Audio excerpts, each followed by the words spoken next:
They're fucking cheats. Simple as that, that's me. I'll never box for ABA again. They're cheating bastards, they're paying everybody. Boxing fixing fears were first raised at Rio 2016 by Irish Olympian Michael Conlon. Now comes vindication, and we speak to the investigator who's exposed corruption in Olympic boxing, Richard McLaren. Power corrupts, absolute power corrupts absolutely, is the saying, and you certainly see it in this organisation.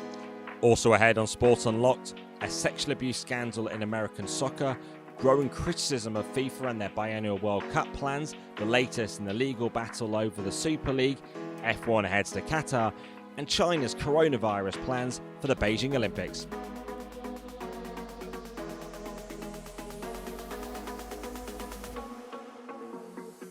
Hello and welcome to the podcast delving behind the week's sports news with interviews and analysis. And remember to hit subscribe on your podcast app so new episodes of Sport Unlocked land automatically. And of course you can message us at Sport Unlocked on Twitter, Facebook and Instagram, where we post extra video content too, including from the interview we'll have later in the episode with Professor Richard McLaren on uncovering fixing in Olympic boxing. But as always, joining me, Rob Harris from the Associated Press, is Tariq Panja from the New York Times and Martyn Ziegler from the Times. Welcome along. Hi guys, good to be with you again. Yeah, really looking forward to speaking to Richard McLaren. He's done a really interesting report into boxing corruption.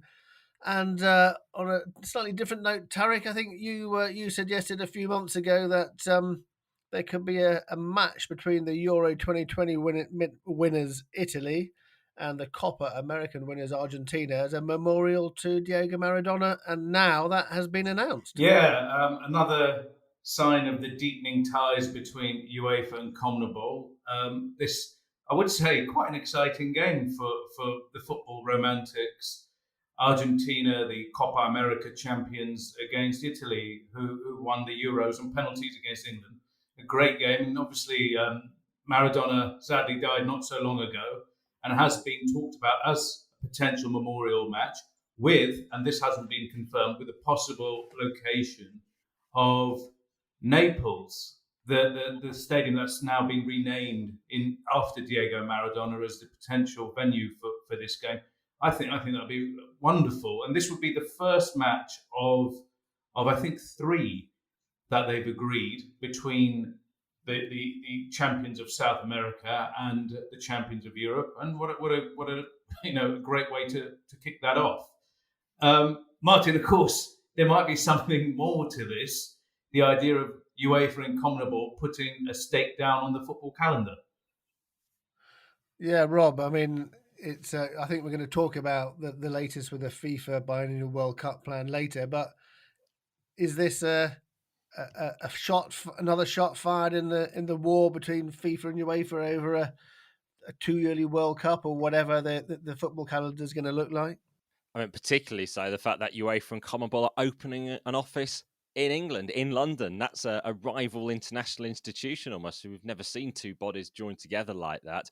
So it really almost sets them up as some form of alternative, doesn't it, to be organising events, and at a time when both governing bodies have put out their statements against the Biennial World Cup, even if all their federations haven't.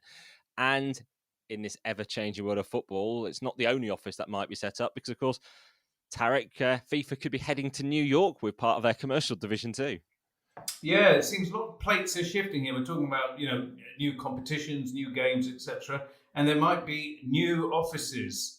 I wrote this week that FIFA is giving serious consideration to moving the entirety of its commercial operations to the United States, decoupling itself more than it has already from Switzerland, its home for the last 70-odd years, in fact 90 years. It's already opened an office in Paris for development, making it closer to its members in Africa. A continent where FIFA has largely assumed total control in recent years. And the plan for the US is to access the capital flows there in the world's biggest economy, to access sponsors, and to show that, I suppose, it is the world's governing body of football. There is, as someone said, no reason for us to be at the back of Zurich, sat next to a zoo. How does that help anyone? And this is perhaps part of Gianni Infantino and this current FIFA's regime's move to rid itself of the stain of Switzerland in a way. Of course, in 2015, FIFA suffered a major crisis when the previous regime was brought down.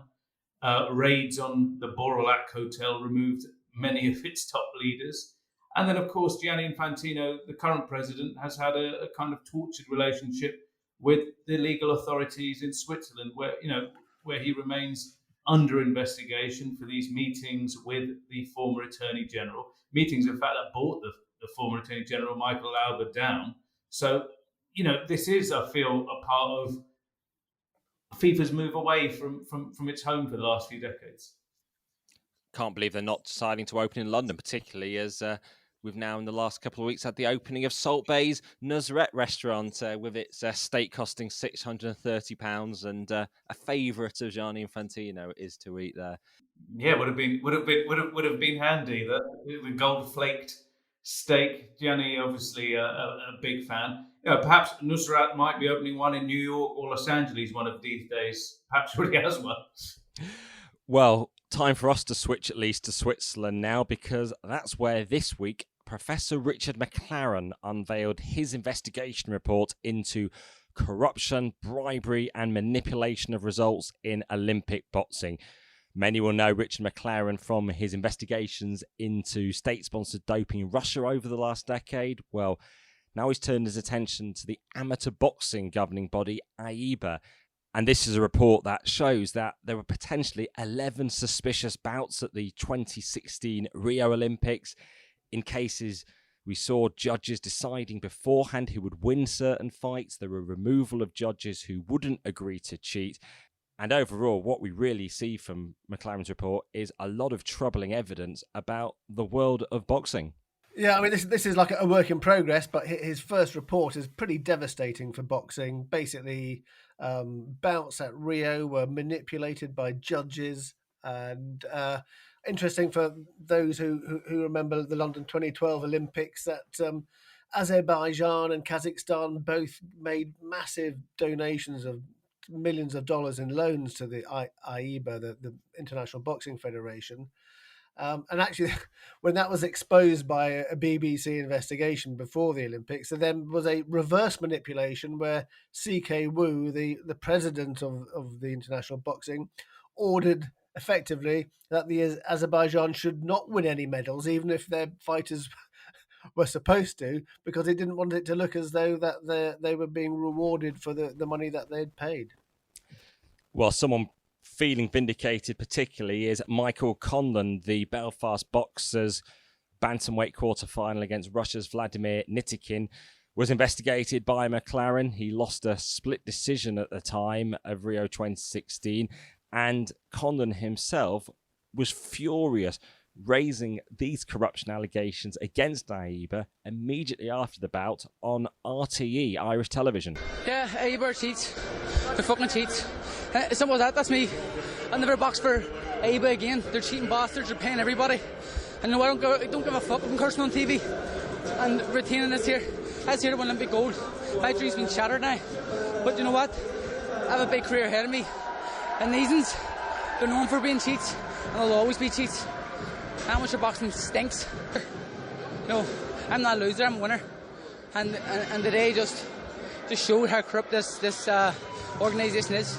Well, it's taken 5 years from Conlon's claims for the world to see the corruption in boxing laid out by McLaren. Conlon telling The Guardian how his dream was ripped away from him at the time. He was reigning world champion, the #1 seed. But now he says he has hope of justice, and saying the sporting fraud, as he called it, should lead to criminal investigations. This could be seen at a time when boxing's future in the Olympics is in doubt, that AIBA is taking on the IOC, going back to the Rio Olympics before the current president, Umar Kremler, took over. And these investigations showing potentially how the IOC lacked rigour in dealing with the allegations first raised at the time in 2016, before the Olympics started, by Owen Gibson in The Guardian, Quoting from his piece, he said, "Senior figures within amateur boxing have warned many bouts, including those to decide medals, could be fixed at the Olympic Games in Rio de Janeiro, amid widespread concern about corruption and malpractice at the sport's governing body." So this was at a time when AIBA was run by Wu Qingku, who's an IOC member, and quit last year. Yeah, Rob, it's not the first time the IOC's internal disciplinary functions have been called into question when it's one of their own. Don't forget, a few weeks ago, we had Sheikh Ahmed of Kuwait found guilty in a Geneva court in a forgery case. He was allowed to self-suspend himself. Obviously, he was an extremely close figure to the president of the IOC, Thomas Bach, helped him get elected. And you know, the thing with this is that the IOC goes slow when it carries out its investigations. There is a great deal of murkiness over its investigative functions, its ethical decisions. And again, with AIBA, this scandal around boxing has been around for a while. Mr. Wu, who himself in 2013 was a candidate against Thomas Bach for the IOC presidency, if I remember correctly, remained on the IOC as an IOC member a lot longer after he fell from the top of boxing. That says something as well. Again, it just speaks to the structures of sport. Mr. McLaren may have got into some of this, but this is about the power dynamics and the structure of sport. People protecting those who are close to them in order to maintain their own positions, perhaps. Something we'll bring up in a few minutes with Richard McLaren. But you mentioned Sheikh Ahmed there with something we didn't get to touch on at the time, and he had his case in Switzerland. Seen as the kingmaker for the current IOC president, Thomas Bach, not a name probably familiar to a lot of general sports fans, but why should they care about his conviction and the role he managed to build for himself? Well, I mean, Sheikh Ahmed was a man who, for much of the last decade, was seen as perhaps behind the scenes the most powerful man in sport. Not only was he seen to have put Thomas Bach on the throne, he was instrumental in Tokyo Olympics, winning the 2020 games. He was a FIFA member.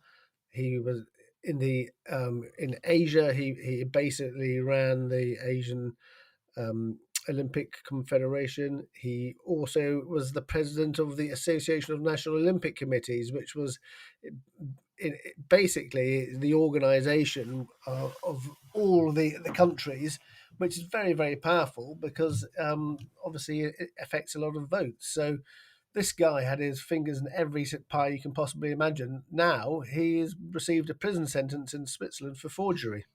So joining us now on Sport Unlocked is one of the key figures behind the fight against corruption in world sport for many years, investigating some of the most challenging cases. Welcome to Sport Unlocked, Professor Richard McLaren. Thank you. It's a pleasure to join you.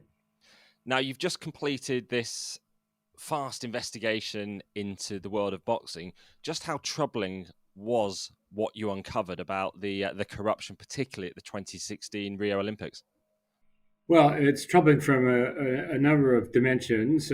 First of all, let's talk about the athletes who are competing and unfortunately have been in some matches that were possibly manipulated. If you or I were competing and we knew that, we'd be pretty discouraged, particularly if we were on the wrong end of the outcome of the bout in terms of who won. So that's a very disturbing perspective from the athlete's point of view. Then from the organization of the International Boxing Federation, the fact that this is going on within their organization at their events is very disturbing to those who want to both improve the track record of boxing and also are able to achieve the lifting of the suspension of the membership of the International Federation by the IOC. Richard, how did you come to this?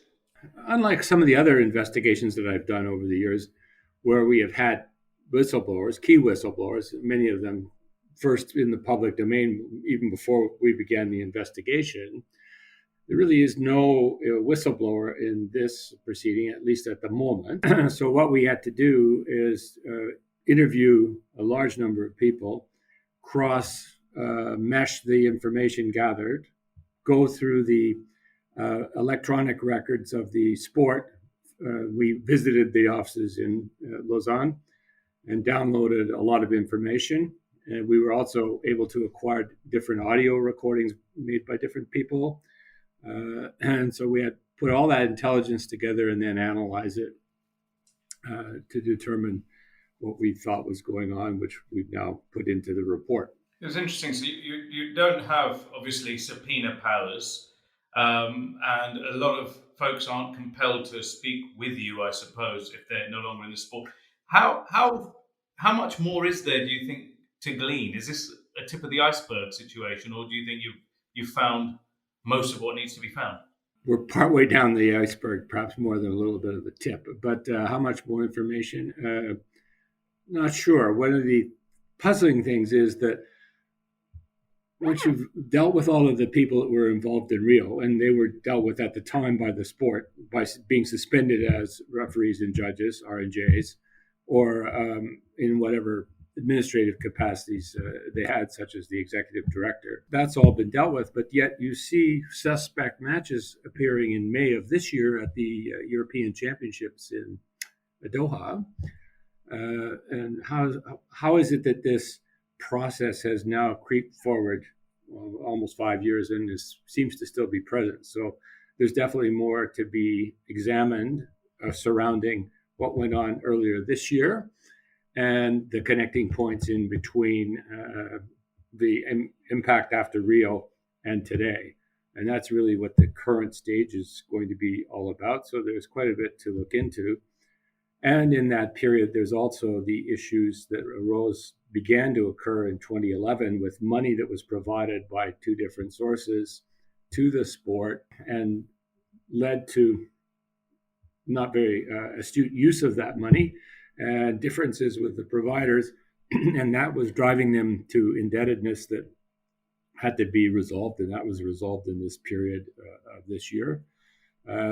So we have to look into that as well. So there's quite a lot of work that needs to be done in this current stage. And in addition to all of that work, we've agreed with the Federation that we will assist in reviewing, using some new technology that we've acquired, all of the current judges that will be running the upcoming World Championships, which will be in Belgrade later this month and into early November. So we have quite a full agenda in the next 6 weeks. Is there any evidence emerging as to whether bouts were manipulated for financial reasons, or was it for sort of you scratch my back, I scratch yours sort of favors? The driving factors that we know about, but this is not a complete answer as to why this is occurring, are coming from the very hard pushing of some national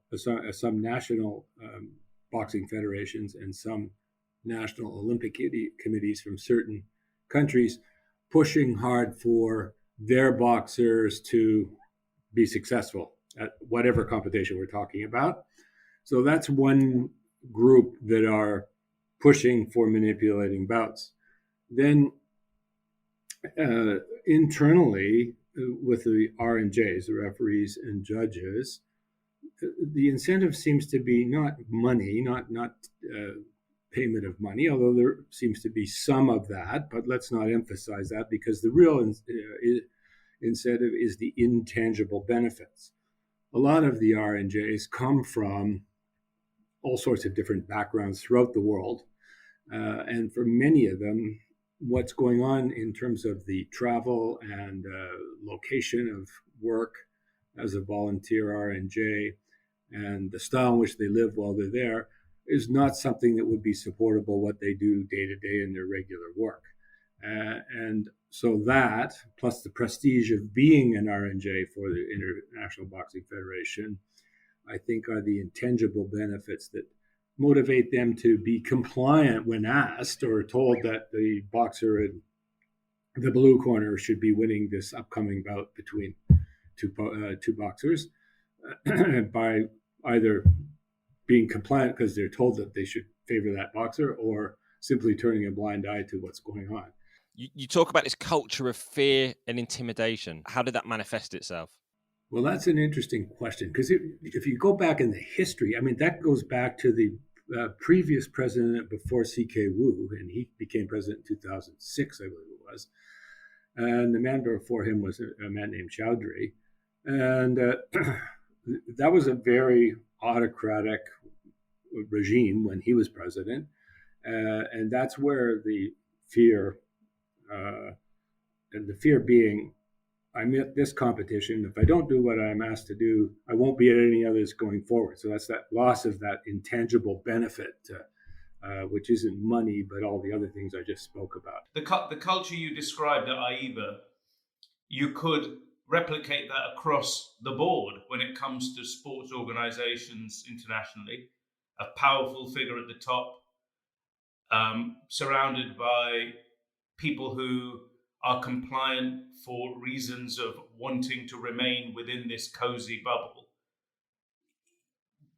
You know, what are organizations like the International Olympic Committee, for example, doing? I know they, in this case, suspended the AIBA and you know, are threatening to sort of push it out of the world of sport. But this is the culture that dominates world sports and has done for decades. Is that a fair assumption?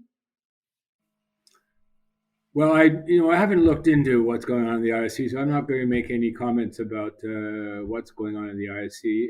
I have looked into a number of other sporting federations, like the International Weightlifting Federation, World Athletics, as it's now known, Major League Baseball in the United States, and so forth. I've done a lot of different sports organizations, and I think your comment that a culture of fear and obedience, or command and obey, is true of all sporting organizations. I say yes, that as a general comment, I think that's fair. But the level of intensity is quite different. So I wouldn't say it's the same across all sport.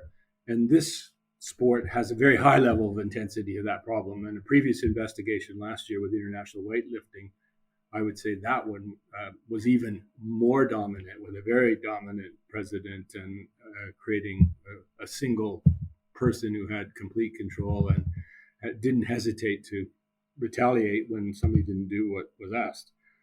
And the level of intensities with boxing are not as high as that, but they're still present. And I think to some degree they're present in every sport. I agree.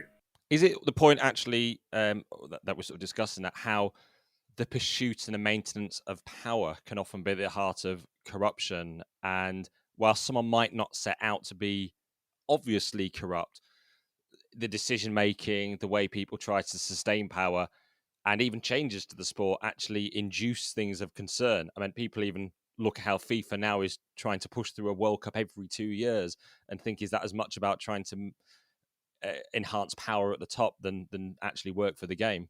Well, there's no question that the acquisition of power can lead to abuse and corruption, and you certainly see that.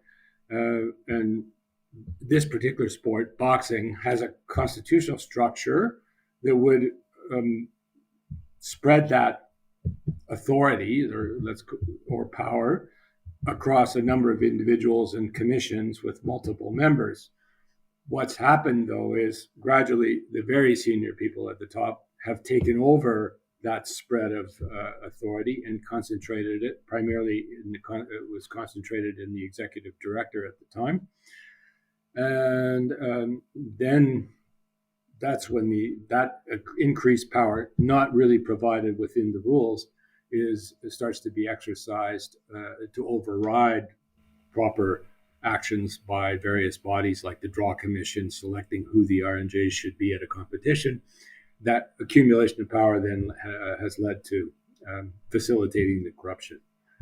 So power corrupts, absolute power corrupts absolutely, is the saying, and you certainly see it in this organization.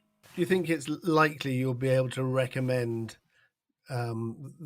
which Rio Olympic bouts were definitely manipulated, and therefore whether the IOC should look at changing the medals?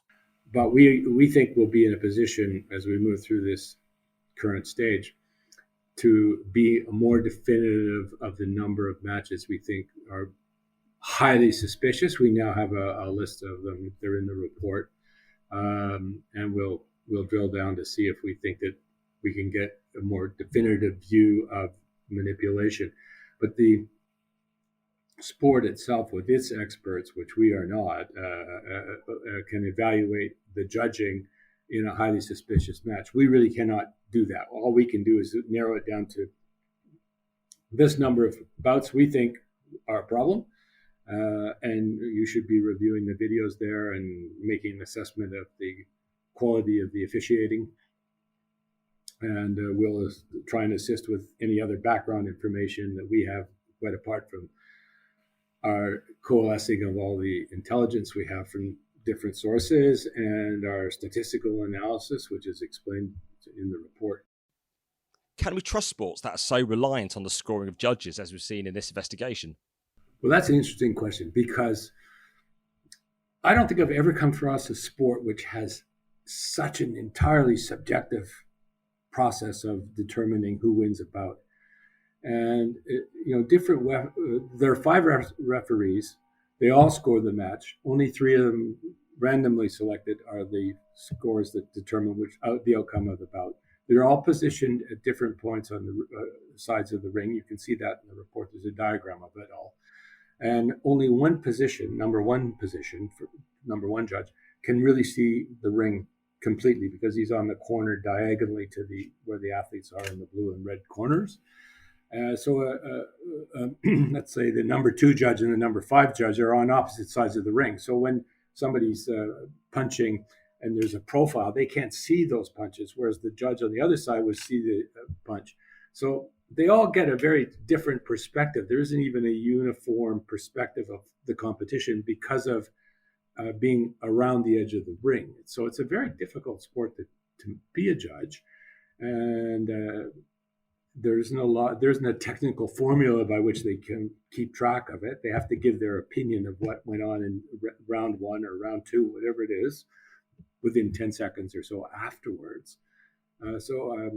It's highly subjective and easily possible for 2 different judges to watch, and one thinks it's a draw and the other one thinks the red corner won or the blue corner won. So that's why you have 5, and that's why you randomly select 3 of them to be the determinant of the bout. Well, AIBA has been led since last December by a Russian businessman, Umar Kremlev, who replaced CK Wu as president. Obviously, Russia with You occupied a lot of your time over the last decade as you helped to expose the state-sponsored doping programs involving Russian athletes, particularly with those cover-ups around the London 2012 and Sochi 2014 Olympics. From everything you've seen since then, since your reports, do you think Russia is any closer now to cleaning up as a sporting nation? It's changing. I can see that. And I think it's changing for the better. But progress is slow, and there seems to be backsliding from time to time, which is normal for human beings. But I would say overall, the Russian sporting scene that I investigated 2015, 2016 into 2017, and how it now operates is better, but they still got a ways to go. Which the next sport you'd like to investigate? Which sport wants me to do it, we'll see. Anyway, I have my hands full with this one for at least another 6 or 7 months. So. Well, we'll be continuing to monitor the progress of your investigations into the International Boxing Association. Thank you so much for joining us, Richard McLaren, on Sport Unlocked. Pleasure. Well, we turn now to a shocking scandal in women's soccer in America. An English coach, Paul Riley, has been fired this week by the North Carolina Courage. It follows allegations of sexual coercion by him from 2 former players, and it's even led to a rare intervention from FIFA into such a controversy involving a member association, FIFA expressing deep concern in a statement on Friday. Now, these allegations from Sinead Farrelly and Manma Shim are now being actively looked into by judicial bodies at FIFA, and there is a preliminary investigation. FIFA are saying that they'll be reaching out to US Soccer and the NWSL for further information about what they're calling various safeguarding concerns and allegations of abuse that have been raised. Now, those concerns centre on what the NWSL knew over the years and just how it responded to the allegations it received against Riley.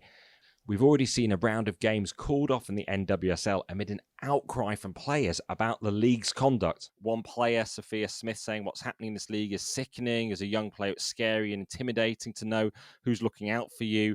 The bare minimum is being asked of the league to protect its players, and they can't even do that.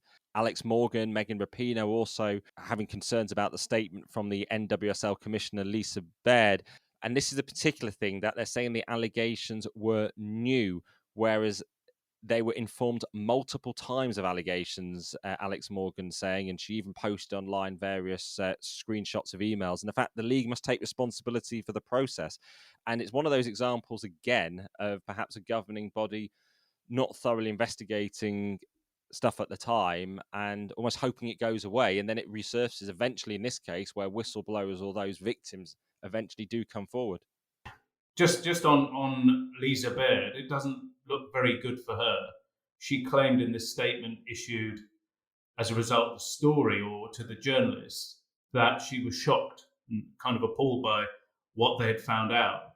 And yet emails published by Alex Morgan show that the victims had gone to Baird with these very same allegations, and she replied to them that they had been firmly sort of checked out and the case was effectively closed. That dichotomy in her response puts her in a very precarious position, and I don't know how she can survive this, to be honest with you.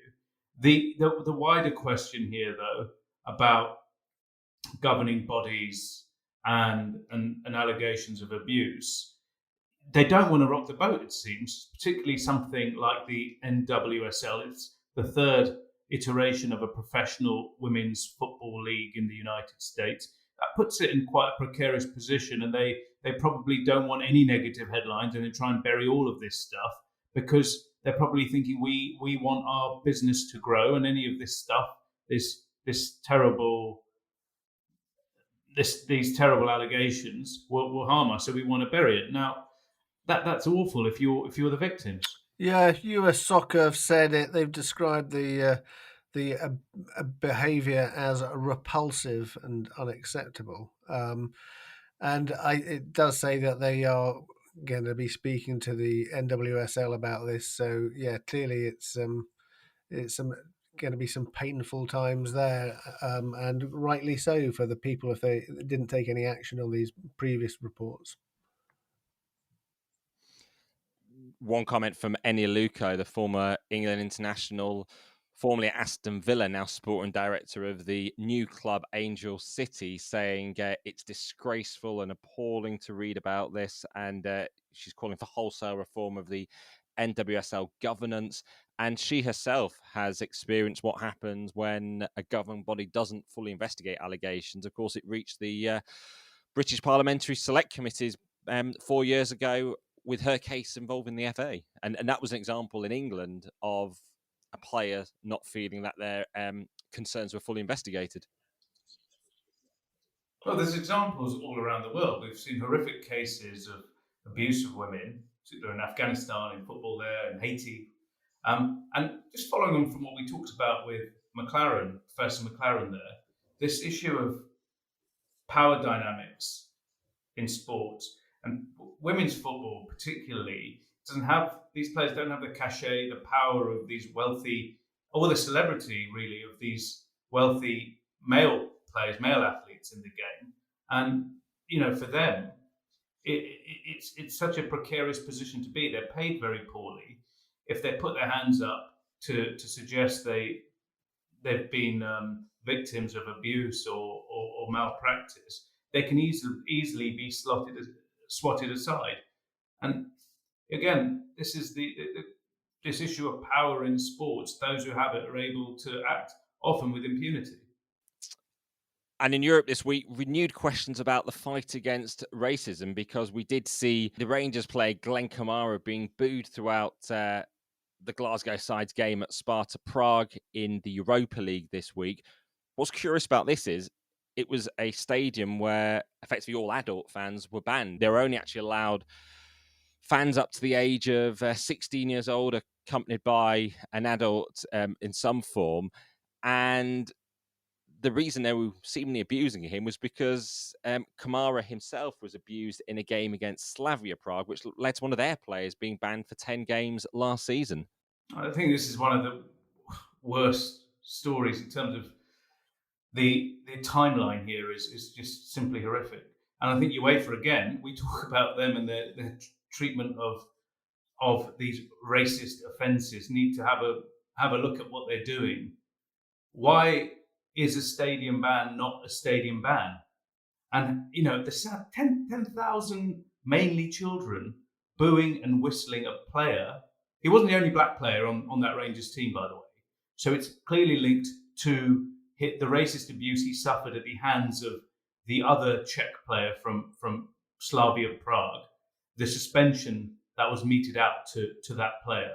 And Glenn Kamara, because he's a victim of racism, has become what appears to be a hate figure in the Czech Republic. I just think that's awful. And in that game, Glenn Kamara ended up getting sent off this week as well. How can it be that a stadium ban isn't a ban? And more horrific than any of this football stuff, these 10,000 children now have been taught to boo and whistle a player who is the victim of racism. I just wonder what kind of adults they're going to grow up into. Yeah, certainly it's going to be a wake-up call for UEFA, that this idea, you can have school children in instead if there's a stadium ban. That's not going to work that clearly now, is it? So I think that one should get knocked on the head as soon as possible. Well, these were the concerns raised by the Rangers manager, Steven Gerrard. Listen, there's many, there's lots, there's hundreds and thousands and maybe more people disappointed and frustrated because these things keep raising their head far too often, and unfortunately the punishments are not enough. I said last night there needs to be more done, and it's the only way it's going to get eradicated, because the punishments are nowhere near severe enough. And Tariq, you've been in France this week. You weren't in Marseille, but more fan disorder with Marseille. They've already been ordered by the French league to be barred from having their fans at away games. And then we saw a Europa League match disrupted, 2 against Galatasaray, when we had flares being flown around. It led to the game being suspended.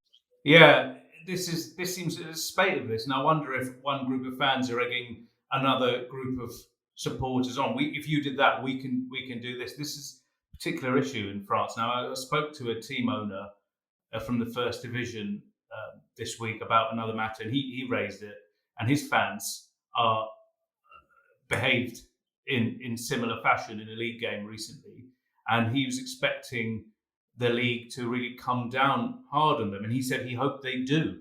He wants some severe punishment, even if it's against his own club, just to try and ensure this kind of trend is stamped out before it becomes normalised, because it does seem like that. It doesn't matter which team it is. We're seeing this almost across the board in French football, like it's part of the tapestry of the game there.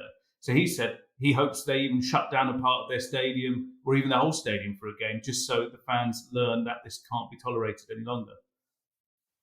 Of course, one big thing rumbling in Europe still is the fallout from the Super League. Quite an interesting one, with another defeat for Barcelona this week in the Champions League on 0 points after 2 games. Real Madrid losing to Sheriff in their second game, just the type of fixture they didn't want to be playing with the future Super League.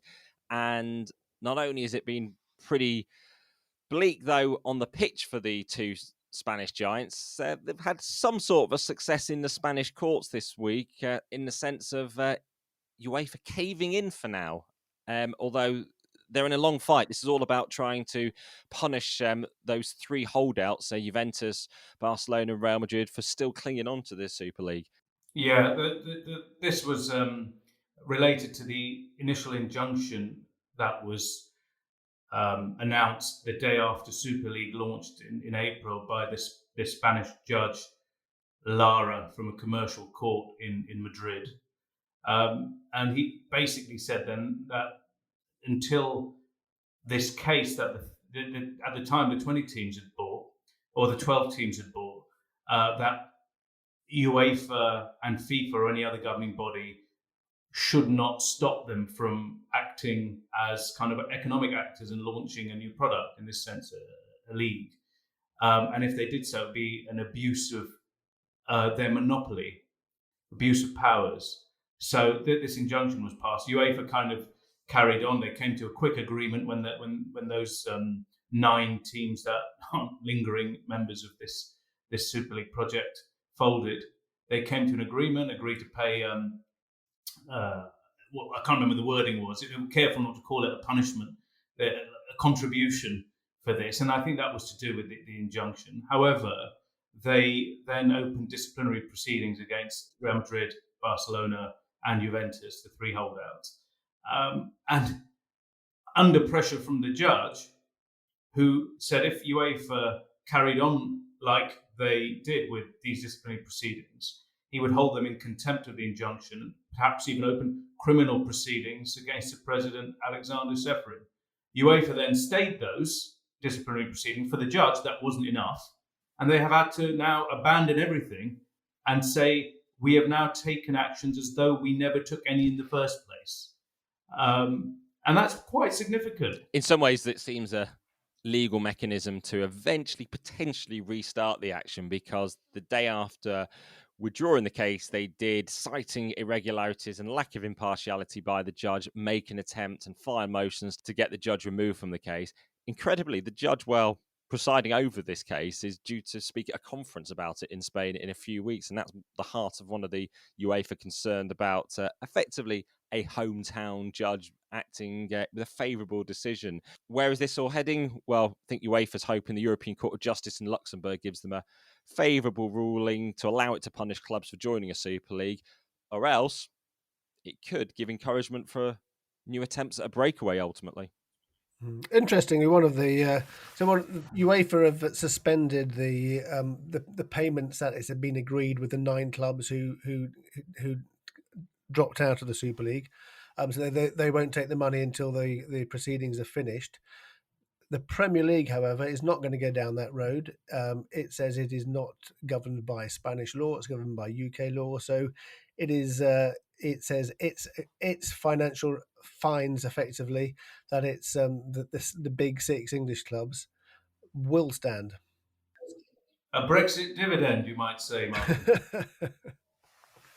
Well, of course, one of the lingering issues from the Super League is the role of FIFA, particularly Gianni Infantino, the president, the accusations that he denies of collusion with the mutineers, but there's certainly enough questions that actually about his involvement in those initial Super League plans, because as we see so much of, one of his big things is trying to get far more involved in international football, not just satisfied with occasional World Cups. And this week was the week of the big consultation, as they're calling it, the meeting with all member associations at FIFA, and a chance to present the plans from Arsene Wenger for Biennial World Cups. He's presenting them to the members only 4 weeks after he announced them all in L'Équipe.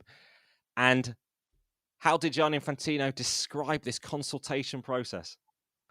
Yeah, so we've talked a lot about this issue, so we won't go into the ins and outs of it. But I thought it was that the headline of FIFA's press release was the most inclusive and thorough consultation process that football has ever seen. I mean, it's just it almost reads like something from a sort of Soviet propaganda. Clearly, they've been stung by some of the criticism that they put all this in the public domain without speaking to any of their member associations or confederations. So, this is his way of Trump-style way of suggesting that actually we are the greatest. This is the greatest process ever seen. We keep on getting told by them how democratic they're being, how transparent they're being. These aren't the things normally you have to emphasize if it's part of your working practice anyway to be open. Yeah, this seems like would you say, Rob, a backward process where the decision that you want to arrive at is now kind of in train through a process that is a circular process that will eventually end with, oh, look, we got what we want. It feels it's like the that little reverse bit. engineering that's taking place, because we even had a statement and something known as a video news release, where effectively they do their own in-house interview with Arsene Wenger and Jill Ellis, two coaching greats, and the headline of that was, we want to ensure men's and women's games coexist. And it talked about how men's and women's football was part of the overall future collaboration on the international match calendar. Well, a month ago, Arsene Wenger had only formed plans for the men's game. He hadn't even been considering the impact on women's football. And now they're sort of trying to make us believe that it's actually a collaborative consultation between the men's and women's game, only after they've been stung by the criticism that it was very focused on the men and not considering the impact on women's football if suddenly, as you'd have in the Wenger plan, a continental championship or a World Cup every year. Yeah, it's funny, you mentioned Jill Ellis there. She's only recently been appointed in that role at FIFA, I think a couple of weeks ago. So well after this plan was outlined and the points you raised about the impact on women's football. And something happened in that meeting yesterday. Well, a lot of things happened in that meeting. When asked about his view on the plan or talking about the plan to the FAs, apparently Gianni Infantino kept saying, well, this isn't my plan. This is Arsene Wenger and Jill Ellis's plan. It makes me wonder how this can be Jill Ellis's plan when she's only been around for 2 weeks. She's probably just getting up to speed with what's going on. Again, it seems like another official has been wheeled out and given this kind of, I don't know, as a shield for something that the president wants. He must be very persuasive, I must say, though, to get such luminaries to sort of fall into line so well. And I think he deserves a bit of credit for that. Because Gianni Infantino himself had outlined these plans long before the May Congress, when nominally Saudi Arabia put the proposal forward for the consultation study into Biennial World Cups. Arsene Wenger even will acknowledge the fact that it was a work in motion before he was asked to even look into it, because it's been Gianni Infantino's plans. One of the other things that's come into sharp focus is the use of the legends, as FIFA calls them. The fact we're told by the Brazilian great Ronaldo and Peter Schmeichel, who've been wheeled out at FIFA events to support these plans. But this week we had Peter Schmeichel challenged on him being part of the key consultation process by some other former players. It happened on CBS during their Champions League coverage, and Jamie Carragher was in the studio along with Thierry Henry, and Wenger's former star striker at Arsenal certainly had concerns. Do you ask actually the players, the current players, what do they think about it? I played 4 World Cups and some Euros. I came out of them shattered mentally. And it's not about the games that I played in it, it's the preparation of the World Cup, coming back from the World Cup after a season at your club. So if you play that every 2 years, mentally, it's tough for a player. Struggles with that. My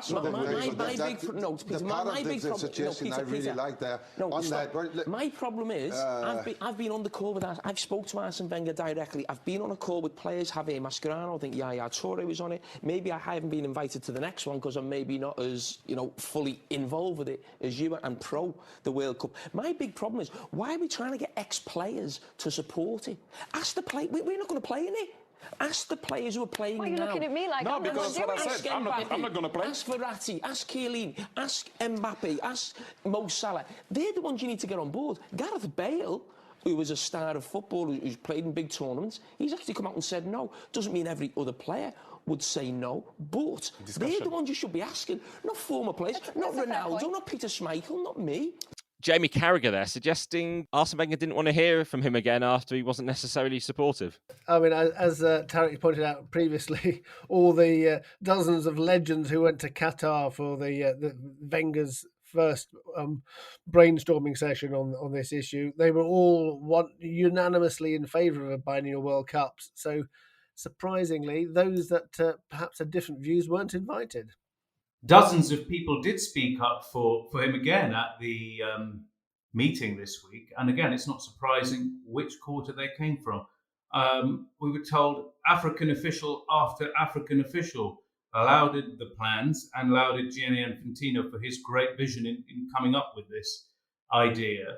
And of course, Africa is now, hard to look beyond it as being a subsidiary of FIFA. The FIFA took control of CAF about a year or so ago, and then supported Patrice Motsepe, a billionaire from South Africa, who he owns a football club, but he's a mining magnate, knows very little about the kind of international element of football, but he ascended to the CAF presidency with Gianni Infantino by his side. The two men were extremely close. They traveled the world together. In fact, I understand they went to Saudi Arabia together at one point a few months ago. There was another interesting rejoinder at this event. The Nigerian president, Amaju Pinnick, who has full-throatedly supported Biennial World Cup, talked to British media this week. He took the floor at the meeting and said, look, he's closely studied these plans in great detail. And the UEFA delegates were very surprised by this, because this was the first meeting they had in any detail about these plans. They'd been reading about them in the media. So I understand the man from Portugal congratulated Pinnick to say, well, he's glad that he's had a chance to really study this. He's hoping that everybody else gets the same chance that Pinnick and his colleagues in Africa get before coming up with their own conclusions on the matter. And of course, unlike a normal FIFA Congress, we couldn't listen in, but certainly there were those who were very keen to let us know what had gone on. And there was some surprise, for instance, over Arsene Wenger's discussion of a World Cup for losers, for those who don't qualify for the 48-team Men's World Cup, to seemingly create more meaningless games just at the time when Wenger says his plans are to remove the less meaningful games, which is a way of yet again trying to potentially win votes of those countries that don't qualify. And also the discussion over staging a World Cup in October and November was raised. That certainly alarmed some of those from Europe because of the disruption it would cause to the seasons, even more so under Wenger's plan to only have the two main international windows potentially in October, November, and then June and July. Yeah, the other point was the going back to the women's impact on the women's game. Jill Ellis was asked about, well, what happens to the women's game if you have this tournament every summer and the women's tournament gets shunted a month or two down the road to be played in August.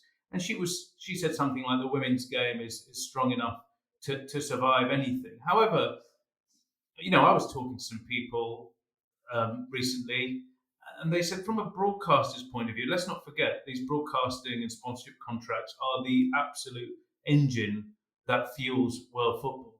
They said you contact any broadcaster in the world and say, hey, you've just spent a month broadcasting the Men's World Cup or the Euros or Copa America or whatever. Are you ready to do another month immediately on the back of that with a Women's World Cup tournament? And will you be able to get anywhere near the same level of eyeballs if the women's tournament was held in its own window away from men's football? And the answer was an emphatic no. So I don't see how they're going to square that circle. Well, one success for Gianni Infantino, the FIFA president this week, perhaps securing quarantine exemptions for players returning to England from red list countries. He'd had talks with Boris Johnson, the Prime Minister, about the chaos in the September international window, which meant some players were denied going on international duty, particularly to South America, also parts of Africa too. Others did go to South America still. They had to then still stay out the country for 10 days on a return to England. They went to Croatia to serve their quarantine instead. Well, the news is for the October international window that the men's players will be exempt from quarantine in those government hotels in England if they are double jabbed, and when they return they go to a club facility and only leave to train or to play. Of course, the threat from the pandemic does continue, And we're all looking ahead to the Beijing Winter Olympics next year in February. And we've actually had some news on the IOC's restrictions that will be in place for those games this week as they cope with the ongoing threat from the coronavirus. Absolutely. It's this hermetically sealed bubble is how they kind of portrayed this thing. And even if you are vaccinated, you are literally going to arrive in Beijing and be whisked away into this Olympic bubble from the moment you set foot on Chinese territory, by the sounds of it. And you will, again, not see any of the Chinese public at large, in a sense, outside of this bubble until at all. You'll be whisked back onto the plane by the time your Olympics are over. It almost seems like they need to just get this Olympics done and get out. China have been extremely stringent with their coronavirus protocols. Officials and media, etc., who were in Tokyo told me they had to take blood tests in order to return home. Most people in other parts of the world would have had at most to have taken a PCR test before returning home. Chinese, those going to China had to take those blood tests. And even then, they faced a 21-day quarantine in a hotel room, pretty much. They were unable to leave that space for the entirety.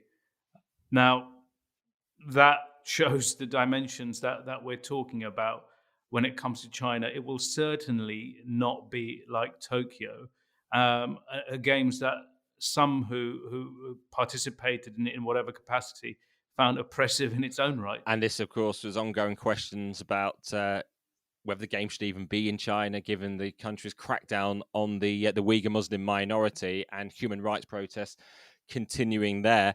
A country that's long faced human rights questions, particularly around its staging of sport, is Qatar. We're about a year away from the World Cup, and the date exactly with 1 year to go until the World Cup, November 21, we now know will stage the country's first Formula One race too. It was announced this week. Yeah, Qatar, firmly using sport as part of its sort of global outreach plan, nation branding program, has to come up with something after this sort of 9-year build-up, 10-year build-up to the World Cup. What comes next? We're getting a kind of peek at what comes next with this Formula One contract. It's a competition with a massive global footprint, with a massive global following, and it's something that keeps Qatar in the sporting papers and the sporting pages at least. Well, that's all for this week's edition of Sport Unlocked. Good to wrap up there at the end some of the other sporting headlines around the world, particularly as we end up having to dwell every week at the moment on FIFA's latest Biennial World Cup plans. And certainly good to hear from Professor Richard McLaren too this week. Very good, guys. Stay safe. Look forward to catching up. Yeah, enjoy whatever sport you're watching, and always send us your feedback at Sport Unlocked on Twitter, Facebook and Instagram. That's all for now. Goodbye.